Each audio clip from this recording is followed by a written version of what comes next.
Thank you, Congresswoman. You know, as has been demonstrated tonight on nearly every facet of environmental policy, we are in danger of backsliding irreparably. I want to talk about an area that the danger is especially great and where the stakes are especially high. Today, and for much of our history, certain communities have been the victims of profound environmental injustice. Lower income, rural, tribal, and especially minority communities are at risk of exposure to the negative impacts of pollution and climate change. Far too long, communities of color have been on the front lines of environmental and economic injustice, shouldering the high health burdens of living in areas with higher rates of dangerous fossil fuel pollution and lower rates of income and employment. Mr. Speaker, an African-American child born in the United States has twice the chance of developing asthma than a white child and is 4 times more likely to die from an asthma attack. This is not a coincidental statistic ginned up for shock and awe, but the day-to-day reality that African-American families across the United States have been grappling with for decades. Rooted in America's legacy of segregation and redlining communities of color, while simultaneously restricting their government services, employment opportunities, and environmental protections, African-American families have historically borne the brunt of the worst health impacts of pollution industries and received dwindling economic opportunities due to systemic racism. This is why we see coal plants, oil refineries, and natural gas plants, which spew some of the most toxic substances around into the air and contaminate local water supplies, are frequently located in communities of color, communities that have little political or economic power to protect themselves.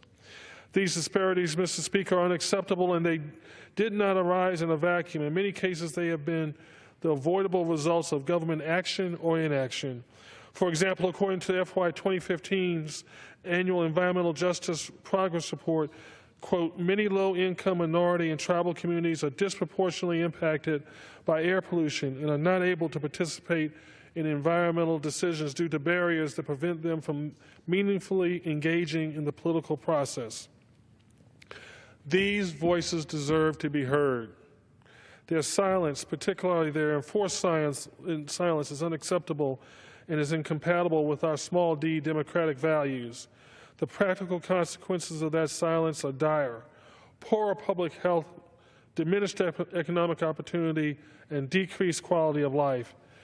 To address these grave human and civil rights issues, the environmental justice movement was born, a movement grounded in the belief that all citizens, regardless of race, ethnicity, or socioeconomic class, should share fairly in the benefits of environmental resources and the burdens of environmental hazards. As policymakers, Mr. Speaker, we have a responsibility to embrace that vision to correct and prevent environmental injustice. We can and we must do better. It is not enough to avoid repeating past mistakes. True equity requires the recognition that some communities have been hurt much worse as a result and need more resources and targeted assistance. If we succeed, if we achieve equitable policies that promote environmental justice, our world will become a fairer, more livable, and more sustainable place. But if we fail, public health will suffer, people will lead shorter and harder lives. None of us should be to accept that outcome. Mr. Speaker, I think it's worth noting that the environmental justice movement began in 1982, when North Carolina established a toxic waste landfill in Warren County, a poor, rural, majority African-American locality, over the objections of the residents. And in more than 20 years since, many environmental justice organizations have formed. During the Clinton administration, the pursuit of environmental justice became a federal priority. Sadly, though, these improvements have not been enough to fix long-standing problems, and again, the progress we've made is under grave threat. Left unchecked, this administration would devastate communities of color and many other vulnerable groups as well. Today, the Trump administration is rolling back budgets, cutting offices, obscuring scientific information, and attacking legislation aimed at curbing environmental injustice. That is why on March 7th, we witnessed the resignation of Mr. Mustafa Ali from his post as the leader of the Environmental Protection Agency's Environmental Justice Program. For more than 2 decades, Mr. Ali helped lead our nation's effort to secure justice and positive change for vulnerable communities that have seen their public health threatened and their quality of air, water, and land degraded. In his letter, Mr. Ali said in part, quote, "Communities of color, low-income communities, and indigenous populations are still struggling to receive equal protections before the law. These communities, both rural and urban, often live in areas with toxic levels of air pollution, crumbling or non-existent water and sewer infrastructure, lead in their drinking water, brown fields from vacant former industrial and commercial sites, Superfund and hazardous waste sites, as well as other sources of exposures to pollutants. Despite the many changes we face regarding the impacts of pollution and a changing climate, we have many effective tools and programs with a long track record of assisting vulnerable communities in meeting their goals of improving public health and enhancing the environmental quality of local communities. Mr. Speaker, I know my Democratic colleagues are eager to use these tools to secure outcomes and better lives for the people I represent. Mr. Speaker, I urge my friends in the majority to join with us. Mr. Speaker, in concluding, I would like to thank my colleagues for joining me this evening to discuss environmental justice. Together, we have amplified a simple truth. Regardless of the color of your skin, how much money you make, or where you live, every American is entitled to clean air, clean water, and access to our public lands. Again, when we fail to achieve these goals, public health suffers, quality of life suffers, people lead shorter and harder lives. We know that climate change is real. We know that it is being caused by human activity, and if we fail to act, we know that there are going to be terrible consequences for the entire human community. We also know that vulnerable populations and marginalized communities are poised to suffer the most, just as they have in the past. This kind of environmental injustice has a long history, and it must stop.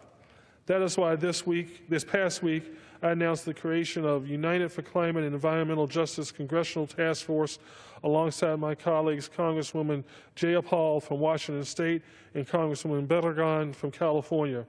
We are going to fight every day to prevent climate change and to mitigate its worst effects. We are going to advocate for policies that prevent environmental injustice. We are going to defend every American's right to clean air, safe water, and healthy communities. I think I can speak for all three of us when I say we look forward to working with you all. Millions of working families are counting on us, Mr. Speaker, as their representatives in the House and the Senate to serve them and make wise decisions to improve their lives. We must confront environmental and economic injustices through fierce participation in the planning process in at-risk areas moving forward.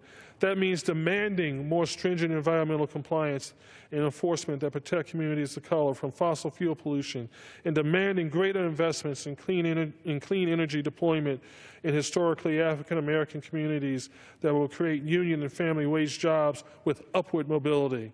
I know my colleagues on this side of the aisle are committed to making this change, and I challenge our friends in the majority to join us. I urge them in supporting greater transparency, objectivity, and outreach in environmental policymaking. I urge them to support a process that improves two-way communication between decision makers and the people those decisions affect. And I urge them to help ensure that decision makers are confronting the full effects of their choices, including how their consequences are distributed and by whom they are borne. Protecting the environment, Mr. Speaker, creation care is my passion. I commit to you that I will continue fighting each and every day to address climate change and sea level rise, push for renewable energy and green technologies, and do everything I can to leave this planet a better place for future generations. Mr. Speaker, I'm an Eagle Scout, and I know that we're supposed to leave the campground better than the way we found it.